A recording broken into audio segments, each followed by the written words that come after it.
Hermanos y hermanas, el Señor esté con vosotros. Lectura del Santo Evangelio según San Mateo. En aquel tiempo, al entrar Jesús en Cafarnaúm, un centurión se le acercó rogándole: Señor, tengo en casa un criado que está en cama, paralítico y sufre mucho. Le contestó: voy yo a curarlo. Pero el centurión le replicó: Señor, no soy digno de que entres bajo mi techo. Basta que lo digas de palabra y mi criado quedará sano, porque yo también vivo bajo disciplina y tengo soldados a mis órdenes.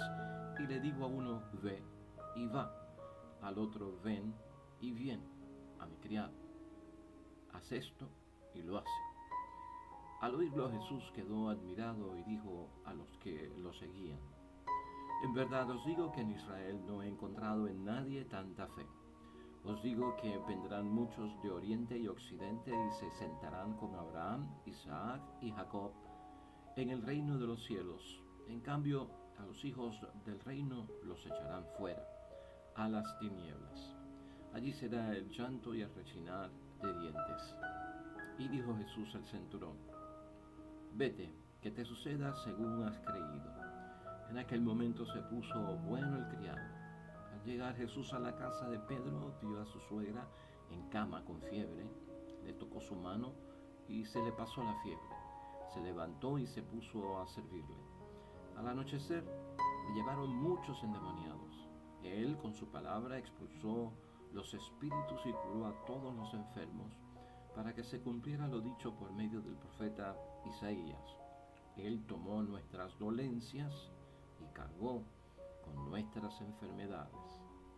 Lo proclamado, hermanos y hermanas, es palabra del Señor. Gloria a ti, Señor Jesús. Ya hoy es sábado de la 12ª semana del tiempo ordinario, y con este sábado y las lecturas terminamos esta semana del Evangelio. Y hermanos y hermanas, tenemos y seguimos en el Evangelio de San Mateo. Hoy estamos en el capítulo 8, versículos 5 al 17, y seguimos hablando de los milagros de Cristo, de estos signos y estas señales por parte de Cristo, en unos prodigios enormes, hermanos y hermanas, que tienen que ver con la salvación nuestra y sobre todo esa rehabilitación que necesita nuestro cuerpo también para estar preparado para el discipulado. El discípulo tiene que estar saludable, el discípulo tiene que estar lleno de energía, de fuerzas, tiene que tener el vigor de la vida, y también hay que atender nuestro cuerpo humano, nuestra carne, ¿verdad? Estamos interesados sobre todo en lo que es espiritual, pero también necesitamos de aquello que nos ayuda a rehabilitarnos en términos de salir de la enfermedad y llegar a la salud. Y hermanos y hermanas, hoy quiero compartir contigo reflexión. La meditación que tenemos basada en el Evangelio de hoy, hermanos y hermanas, es un Evangelio conocido por todos nosotros. Es la curación del siervo o el sirviente del centurión.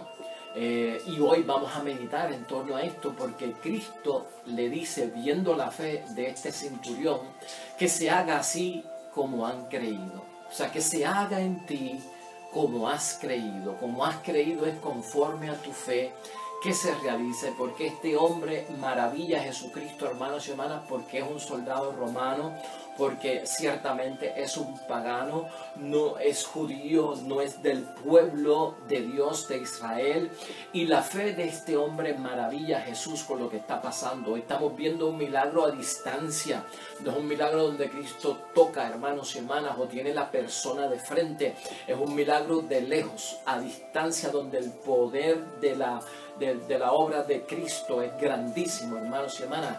O sea que podemos pensar en que nosotros podemos interceder y pedirle a Jesús por los que están distantes en términos de salud, en términos de su enfermedad. Podemos hacer eso, y es un milagro que nos recuerda que nuestra iglesia es una iglesia de intercesión, donde pedimos los unos por los otros para que Jesús obre con los que están presentes y los que puedan estar ausentes, con los que están con nosotros, los que puedan estar en distancia. Entonces nos preguntamos, hermanos y hermanas, tú conoces el Evangelio es un poquito largo y conoces la historia de este soldado romano, un capitán que tiene a su mando 100 hombres por lo menos romanos, se encuentra con Jesucristo por el camino, no pide por él, pide por su sirviente, en algunos lugares dice que es un sirviente, en otros parece que dice que es un hijo de él. De todas formas, a veces parece que es otro soldado romano, pero de todas formas el hombre está pidiendo por alguien que está enfermo, ha conocido de Jesús, sabe quién es Jesús por lo que hay en el ambiente de los judíos y pide esa intercesión. Cristo como que quiere ir a la casa y le dice, no vayas a mi casa, yo no soy digno de que entres en mi casa, una palabra tuya bastará para sanarme. Cristo, hermanos y hermanas, se llena de una alegría enorme porque resalta la fe del hombre, o sea, no he visto fe tan grande como la tuya, que se haga según tú has creído, y sabemos que el hombre sanó. Entonces, ¿qué es lo que tiene la fe de este hombre centurión que siendo pagano, hermanos y hermanas, siendo romano, no siendo del pueblo de Israel, le llama tanto la atención a Jesucristo el Señor? Y vamos a ver todo lo que estamos mencionando en torno a eso. Cómo ve a Jesús es lo importante, ¿no? El soldado romano, este centurión, cómo es que él ve a Jesús y qué tenía la fe de este hombre. Fíjate que esto ocurre en términos de una petición, en forma de súplica. Ayer lo discutimos, ¿no? Es una súplica lo que eleva el centurión a Jesucristo para que interceda y vaya a sanar a su sirviente, o que por lo menos ore por él o lo tenga en mente en humildad. Súplica en humildad sin exigir. Ese patrón lo estamos viendo, es repetitivo. ¿Para qué? Para la sanación que estamos buscando por parte de Dios. Jesús le dice, yo iré a sanarlo. En el Evangelio de hoy Jesús le dice, o sea, él le pide que lo sane, y Jesús dice, sí, yo voy a ir a sanarlo. Aquí vemos otra vez la actitud de Jesús, sí quiero. Sí, quiero sanar, y es parte de mi misión, y es parte de mi ministerio, y es parte de la predicación de mi palabra, ponerla en obra y en acción. Cristo le dice, sí, yo iré a sanarlo. Pero ese ir personalmente lo detiene el centurión, y ahí empieza el desarrollo de la fe que va a manifestar el centurión. Porque el centurión, hermanos y hermanas, se encuentra indigno de que Cristo vaya a la casa. El centurión encuentra que es indigno, y él mismo le dice, ¿quién soy yo para que entres en mi casa? Muchas cosas están pasando aquí, ¿no? La indignidad que siente él de que vaya a la casa, probablemente porque es un soldado romano, no es muy acogido por los judíos por la posición que tiene, no es un creyente, no es miembro del pueblo de Dios, o que vean a Jesús metiéndose en la casa de un soldado romano puede comprometer también a nuestro Señor Jesucristo. Entonces, él se encuentra indigno. No soy digno de que entres en mi casa, pero una palabra tuya bastará para sanarme. Esa es la profesión de fe, hermanos y hermanas. El hombre está demostrando una fe increíble. Esto nos hace recordar en Lucas 5, versículo 8. ¿Te acuerdas con Pedro y el encuentro con Cristo el Señor? Señor, apártate de mí, que soy un pecador. Es importante este examen de conciencia, esta revelación que le damos al Señor Dios del cielo. Soy pecador, como decía Pedro, no soy digno de que entres en mi casa, pero una palabra tuya bastará para sanarme. No obstante, también, hermanos y hermanas, este evangelio se toca en Lucas capítulo 7 versículo 1, y dice que el centurión se había ganado, hermanos y hermanas, ahí Lucas dice que el centurión se había ganado y gozaba del aprecio de todos los judíos, porque el soldado romano, este capitán, este centurión, había aportado para la construcción de la sinagoga en aquel tiempo, y era estimado como un buen hombre, porque los judíos lo aceptaban. O sea que a pesar de que él se encuentra indigno, a pesar de que él a lo mejor se encuentra un pecador o alguien que no es de la raza de Cristo, de la religión de Cristo, él había creado una reputación que tal vez estaba inconsciente de ella, ¿no? De que lo apreciaban, lo amaban los judíos, y sobre todo parece que no conocía el alto nivel de fe que tenía. Era tan natural en él, hermanos y hermanas, que él como que lo desconocía. Por eso se atreve a decirle Cristo, una sola palabra tuya bastará para sanarme. Yo soy capitán, yo soy centurión, yo tengo 100 hombres bajo mi mando, bajo mi comando. Y cuando yo le digo a una persona, hazme esto, la persona me lo hace. Cuando yo le digo a una persona, ve a aquel lugar, la persona lo hace. Estoy seguro de que si tú das una orden, se cumplirá. Manifestó la fe. O sea, personalmente Cristo no tienes que ir. Tocarlo tú físicamente no tienes que ir. Una palabra tuya bastará. El hombre está convencido de que la palabra sola de Cristo nuestro Señor tiene poder. Eso es lo que él ve. O sea, la palabra sola de Cristo tiene poder. Y esto también, que tiene la fe de este centurión, hermanos y hermanas, que no ve a Cristo como un curandero. Este hombre no ve a Cristo como un curandero, sino que lo ve con poder divino. Así es que el centurión ve a Jesús. Hay una diferencia entre curar y sanar, hermanos y hermanas, y esto vamos a tener que tenerlo en cuenta y tenerlo en mente. Hay una diferencia entre curar y sanar, aunque a veces utilizamos la palabra curar y sanar indiscriminadamente. Y cuando digo indiscriminadamente me refiero a que la utilizamos o el mismo significado en forma de sinónimo, ¿no? Algo igual. Pero hay una diferencia que podemos marcar aquí hoy, y en términos de sanación es bueno que nosotros lo sepamos, y por lo que yo estoy diciendo. El centurión lo que ve es el poder divino en Cristo para sanar, y no lo ve como un curandero. Sanar siempre va a implicar, hermanos y hermanas, la salud. Cuando se busca la definición de sanar, dice que es restituir, dice que es recuperar, dice que es recobrar, ¿qué? La salud. Siempre es en un término positivo de la salud, no del mal, de la enfermedad. Sanar es restituir la salud, restaurar la salud, recuperar la salud. Pero curar, cuando lo buscamos en la definición del diccionario, dice que el curar es cuando se hace desaparecer la enfermedad. ¿Ve? Menciona el mal. Cuando se hace desaparecer la enfermedad a través de la aplicación de tratamientos, de remedios para hacer desaparecer la enfermedad. O sea, que son como que dando unos remedios, dando unos tratamientos. La curación envuelve medicamentos, la curación envuelve tratamiento, la curación envuelve de alguna forma, hermanos y hermanas, ciertos remedios, tal vez caseros o medicinales, ¿verdad? Para poder llevar de la enfermedad a la salud.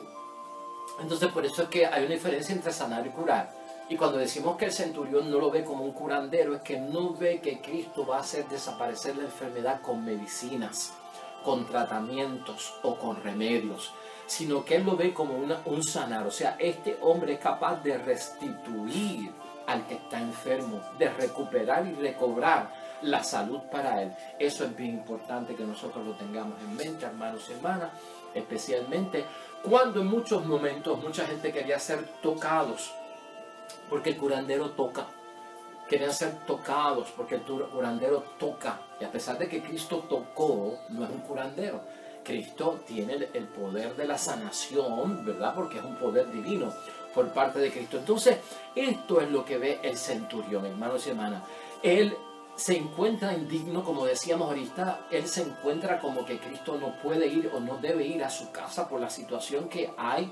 Y a lo mejor se pregunta este hombre dentro de su humildad, porque es un hombre humilde, ¿puede Jesús responder al llamado de un capitán romano? Eso puede estar corriendo por la mente, como por la mente de alguien puede estar corriendo. ¿Se fijará Cristo en mí? ¿Podrá Cristo venirme a visitar con todo lo que ha pasado en mi vida, con todo el sufrimiento que yo he tenido, los desvíos, el pecado, la situación fría o tibia que me encuentro con Dios, o mi relación espiritual con Dios que ha sido rota o que está lastimada? ¿Puede Cristo fijarse en mí? Porque el centurión como que lleva eso adentro.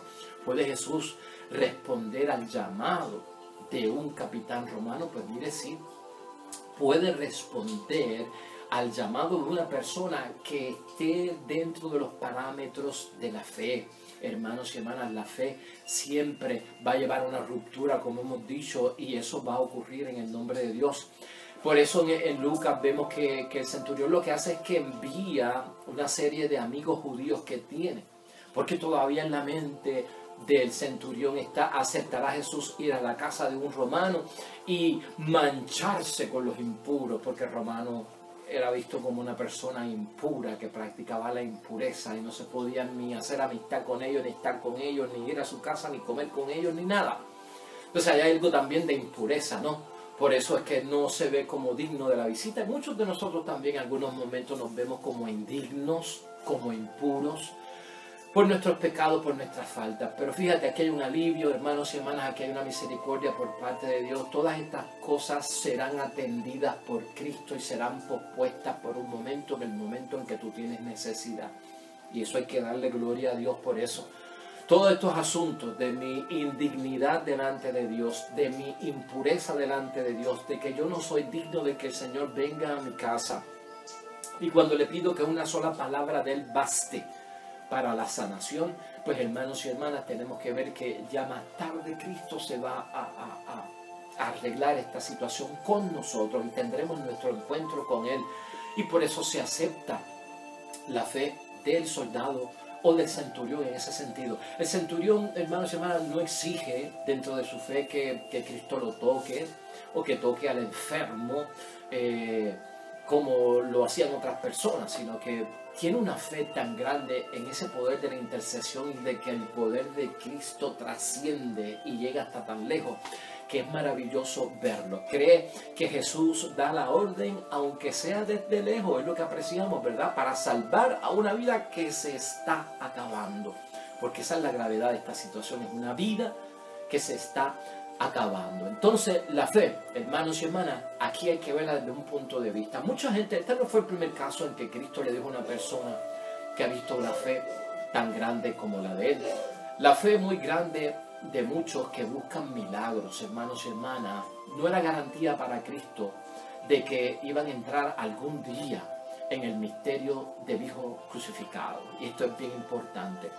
Vemos personas con mucha fe que prácticamente reciben milagros de Cristo, y a veces uno se pregunta dónde estaba esta gente el Viernes Santo o por qué no estuvieron con Cristo. Son preguntas que nos hacemos, pero no podemos juzgar. Pero Cristo entiende la fe desde un punto de vista, hermanos y hermanas, que tú y yo tenemos que tener cuidado. La fe nuestra, muy grande, y la fe de mucha gente muy grande, de muchas personas que se acercaron a Cristo y que buscaron los milagros de Cristo, para Cristo no sigue siendo una garantía de que entrarán algún día a esa vida de un discipulado que envuelve al Hijo crucificado, porque esto causa escándalo y muchos no lo quieren aceptar, y la fe tiene que ser capaz de ir hasta allá adentro. De esos, preguntaría Cristo, ¿no? ¿Cuántos serían discípulos que cargan con su cruz? ¿Cuántos de esos que tienen fe grande, que buscan los milagros, serían discípulos dispuestos a cargar con su cruz? A enfrentarse a su Semana Santa, a enfrentarse a su Viernes Santo, a enfrentarse a su Vía Crucis, a enfrentarse a las caídas. Esas son las preguntas que nos tenemos que hacer, ¿no? El centurión se gana la intercesión y la acción por parte de Cristo, hermanos y hermanas, porque di una palabra y bastará para que el milagro ocurra. Jesús ve fe ahí. Y por el otro lado, cuando eso ocurre, Cristo lo que responde es: hágase todo como has creído. Y esa es la expresión de Cristo para nosotros. Ver a Cristo dentro de esa situación, hermanos y hermanas. Presentamos la fe que Cristo admite, la fe madura, que carga consigo la apertura de lo divino al tocar a uno enfermo para brindarle la salud. Es cuestión de fijarnos en eso. Tiene que llegar a un punto en que lo provoque, porque la palabra tiene poder, hermanos y hermanas, y nuestra fe se mueve en ese sentido. Mateo 9, hermanos y hermanas, versículo 29, nos hablaba de dos ciegos que se acercaron a Cristo para ser sanados. Y ahí también Cristo les dijo: hágase así, tal como han creído. Y también con la mujer que era sirofenicia. Esa mujer sirofenicia, hermanos y hermanas, en este mismo evangelio, Mateo 15, 28, Cristo le dijo: que se cumpla tu deseo. Aquí tenemos que ver algo. Cristo está detrás de nuestro pensamiento y de lo que queremos cuando hay fe. ¿Eres capaz tú, hermanos y hermanas, de tener la fe grande? ¿Eres capaz tú de atraer que la palabra de Dios en el poder divino de Cristo te sane y obre en ti? Claro que sí. El ejemplo de hoy viene de un hombre pagano, de un hombre distante, pero con una apertura a Cristo que le concede toda la bendición por parte de Jesús. En ese sentido lo tenemos que ver. Así que, hermanos y hermanas, así terminamos hoy nuestra reflexión. Que esto sea una oración para nosotros, que se haga así como hemos creído, que se haga así como es conforme a nuestra fe.